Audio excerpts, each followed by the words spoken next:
Don't forget to check out and grab your copy of our two newly released books, Football: A Love Story and What Did Football Teach Me? These books feature over 100 stories from current and former coaches, players, executives, and entertainers from across the football landscape, describing what got them involved in the game, what they love about it, and what life lessons the game taught them. You can find your copy or order your copy from our website at footballgameplan.com/books.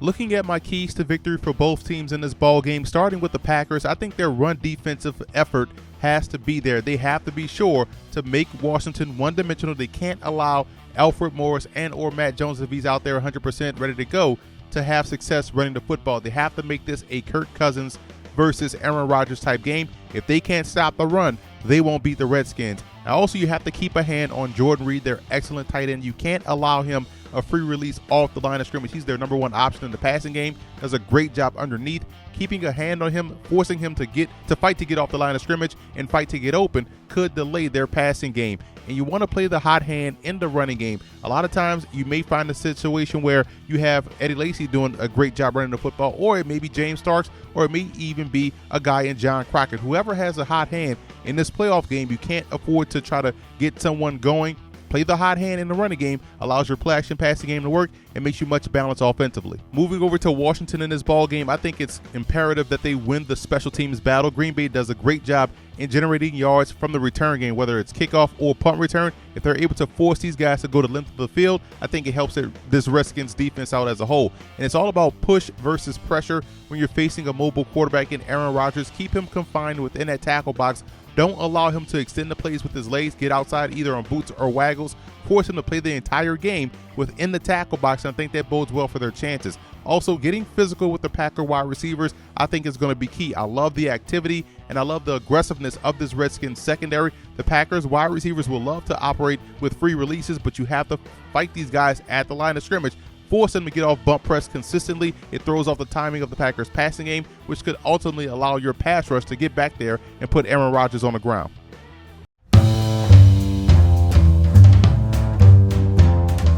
This is going to be a really great game between the Packers and the Redskins. I think it's going to be a defensive battle, so points will be at a premium. So I think it's going to be important for Green Bay within the red zone, come up with some unique plays to take advantage of both Aaron Rodgers' mobility and his ability to throw the football on the move. I'm going to show you what I'm talking about. Now, this play we're drawing up is after they've run the power play to success against this Redskins defense. You want everything to look like power, and you do a great job. Everything to look the same when you're running football and then doing play action. But let's say they've run the power well. Now, since you've run that play successfully, your play action pass off that play should have success and create an opportunity for you in the pass game. And in this situation, perhaps a touchdown. So we're going to put this guy in motion, and everything has to look like power. So we're going to get base block here. We're going to have this guy protect first threat, blocking the nose, combo with this 5 technique here.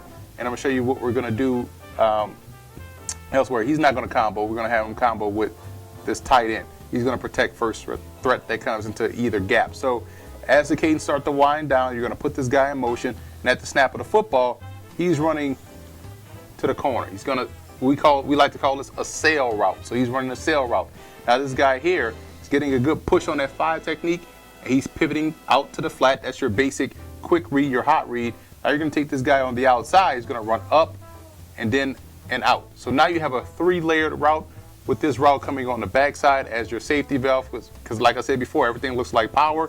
Sprinting out, Aaron Rodgers faking the handoff. He has option number 1, option number 2, option number 3, and this is a guy that can make any throw on the football field, no matter what launch pad spot you give him, no matter how he's positioned. He can even make this backside throw here accurately, so that would be your 4th read. But in 5th and final, if all are covered, we know he's an athlete, he can run it for a touchdown. But this is one way they can attack front side with a flood concept, having 3 guys over 2, maybe even 3, but somebody's going to have to account for Aaron Rodgers. But he has his picks and chooses of where he can go with the football.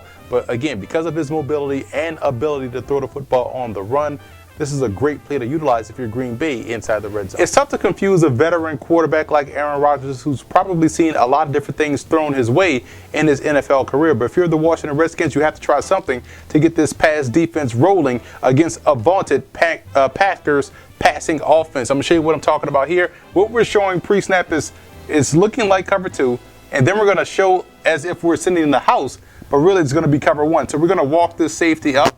We're going to walk both backers up to the line of scrimmage. We're going to walk this safety up as well. So Aaron Rodgers already thinks, hey, they're sitting in the house. I have to check to either a fade or something like that. And if you're Washington, you trust your guys on the outside to man up one-on-one. So they're manned up one-on-one with these wide receivers.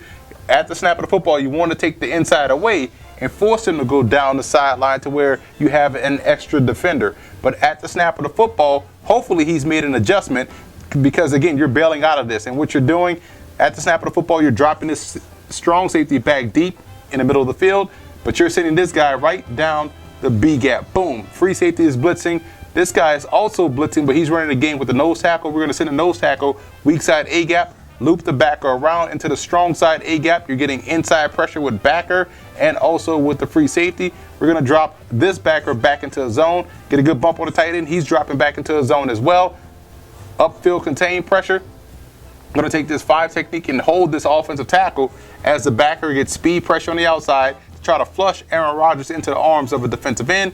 He's dropping back into a zone as well. So, like I said before, it's pre-snap look cover 2. It's going to go down to maybe cover 0, but it's really cover 1. And it's one unique way, if you're the Washington Redskins, you can find creative ways, like I said, to get Aaron Rodgers on the ground or force a bad decision in the passing game. It's going to be important for Green Bay to be able to get off the field on third downs, and they know they're facing a quarterback in Kirk Cousins that wants to get the football out of his hands quickly, and it's probably going to go underneath. I'm going to show you how they can do a great job of getting pressure on Cousins while also protecting themselves in the short to intermediate area. That way they can rally up and make a tackle. Show you what we're talking about here. Pre-snap, this looks like cover 3, but it's really cover 1. We're going to have our cornerbacks off.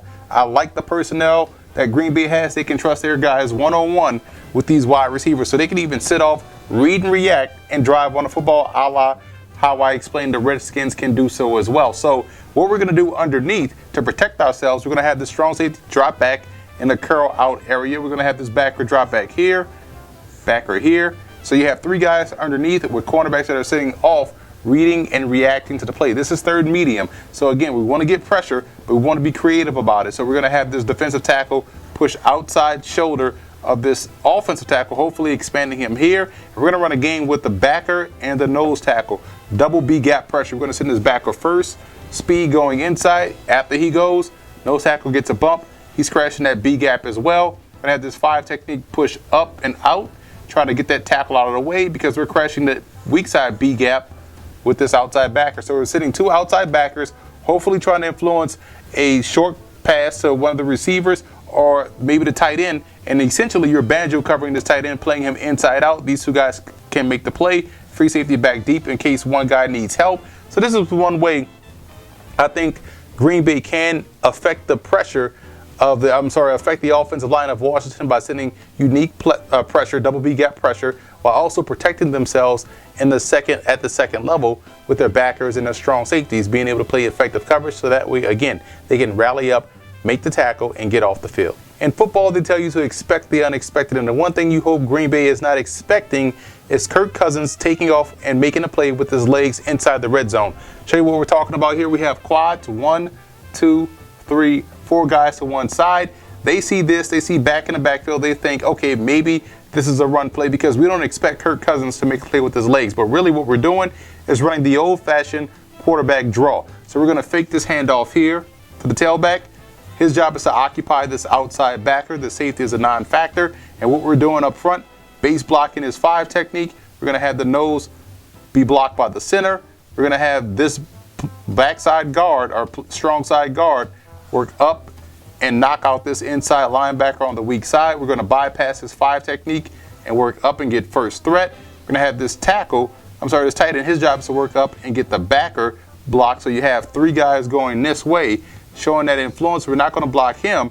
He's outside of the play. We're kicking out this defensive tackle here, trapping him, boom, kicking him out and running Kirk Cousins right up the middle of the field. Because again, no one expects Kirk Cousins to take off with his legs, but this is a situation inside the red zone where they can do that. Normally, teams are always alert for the quarterback draw if they're going empty. The back in the backfield negates that. And so if they're taking advantage of all their options in this playoff game, this is one that I think could lead to 7 points versus Green Bay.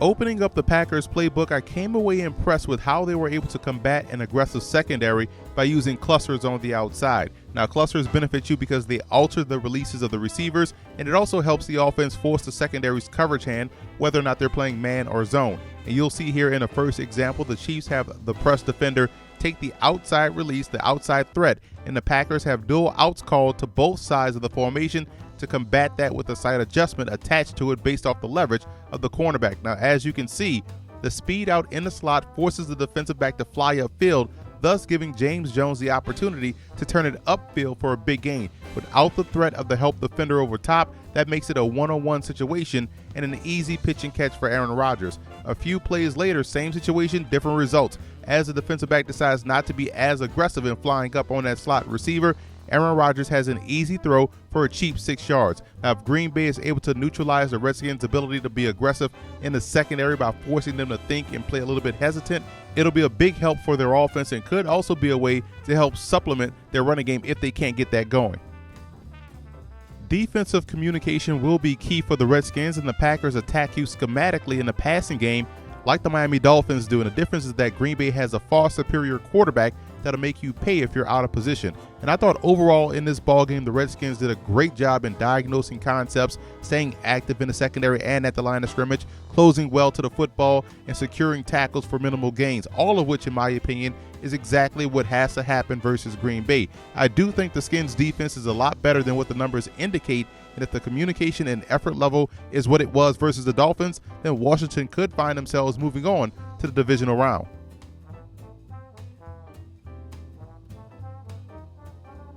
The biggest X factor in this ball game for Green Bay will be their ability to get off the field on third downs. I think Washington does a great job in extending drives. Right now they're at 43% conversion rate on third downs. Green Bay does struggle in getting off the field at times. It has plagued them the last 2 games. And if they can't get off the field and allow Kirk Cousins to build that confidence, it could be a long day for this Packers defense.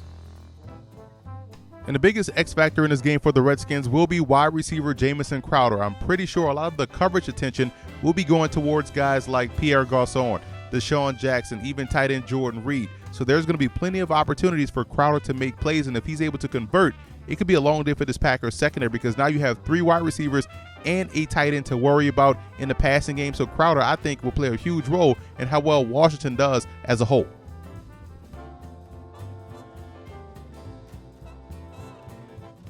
I like the Packers in this ball game. Despite their offensive struggles the last 2 weeks, I think their defense will be the reason why they win this ball game. They match up very well, in my opinion, on the outside at corner and at safety versus this Redskins passing game. I think it will be their defense being the reason why they knock off the Skins. Offensively speaking, I think they'll start to figure it out later on in the game. It will be a close one. The Redskins defense is tough. The Redskins offense will have some success. So I see more of a 24-20 type game, maybe 20-17 type game. But I think the Redskins offense will meet its match with this Packers secondary, and again, thus being the reason why Green Bay moves on to the second round. And I also want to give a huge shout out to Packer fan forums and Redskin fan forums for always showing football game plan support.